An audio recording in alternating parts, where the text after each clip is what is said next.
Bermuda triangle کی حقیقت کے حوالے سے حیران کن بات یہ ہے کہ اس کا رقبہ باضابطہ طور پر واضح نہیں کیا گیا، مگر ایسا مانا جاتا ہے کہ یہ 5 لاکھ اسکوائر میل پر برمودا فلوریڈا کے درمیان پھیلا ہوا ہے۔ ایسا کہا جاتا ہے کہ برمودا ٹرائینگل میں 50 سے زائد بحری جہاز جبکہ 20 طیارے یہاں غائب ہو چکے ہیں جن کا ملبہ یا سراغ نہیں مل سکا۔ دلچسپ بات یہ ہے کہ برمودا ٹرائینگل دنیا کے جس خطے میں واقع ہے یہ بحری جہازوں کی سب سے زیادہ آمد و رفت والے علاقوں میں سے ایک سمجھا جاتا ہے، جہاں سے امریکہ اور یورپ کے آنے جانے والے سینکڑوں جہاز روزانہ گزرتے ہیں۔ اس خطے میں بحری جہازوں کے غائب ہونے کے واقعات کی کہانیاں 19ویں صدی کے وسط میں پھیلنا شروع ہوئی، جبکہ کچھ جہازوں کو مکمل طور پر خالی دریافت کیا گیا جس کی وجہ سامنے نہیں آ سکی، مگر اس کو شہرت دسمبر 1945 میں اس وقت ملی جب امریکی بحریہ کی فلائٹ 19 جو کہ 5 بمبار طیاروں پر مشتمل تھی اٹلانٹک میں معمول کے مشن پر نکلی اور غائب ہو گئی۔ طیارے کے ملبے یا عملے کے 14 ارکان کے بارے میں کچھ علم نہیں ہو سکا۔ لوگوں کے تجسس میں مزید اس وقت اضافہ ہوا جب یہ رپورٹ سامنے آئی کہ اس فلائٹ مشن کو ڈھونڈنے والے طیاروں میں سے ایک بھی غائب ہو گیا۔ دلچسپ بات یہ ہے کہ امریکہ بحریہ کا USS سائیکلوپ بھی اس خطے میں 1918 میں گم ہو گیا تھا جس کا سراغ نہیں ملا، مگر اس وقت لوگوں نے زیادہ توجہ نہیں دی تھی، حالانکہ اس کے ساتھ 300 افراد بھی غائب ہو گئے تھے۔ اس کے بعد مضامین اور کتابیں جیسے چارلس ہرلیٹس کی 1974 میں شائع کتاب دی برمودا ٹرائینگل نے اس خطے کو دنیا بھر میں شہرت دلا دی۔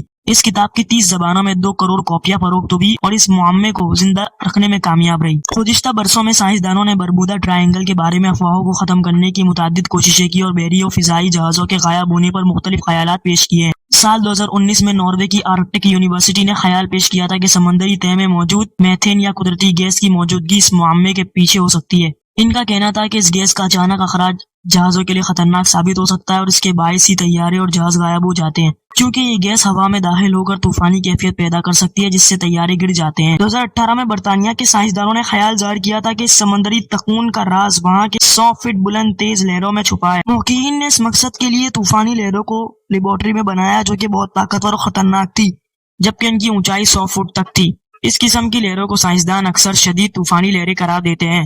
تحقیقی ٹیم نے ایک بحری جہاز USS سائیکلوپ کا ماڈل تیار کیا تھا۔ 542 فٹ کے اس جہاز کا ملبہ کبھی نہیں مل سکا۔ تحقیقی ٹیم کے مطابق اس تکون میں 3 مختلف اطراف سے شدید طوفان آ سکتے ہیں جو کہ کسی بہت بڑی لہر کو ہرانے کے لیے بہترین ماحول فراہم کرتا ہے۔ ان کا ماننا ہے کہ اس طرح کی لہر کسی بھی بڑے بحری جہاز کو بھی ڈبو سکتی ہے۔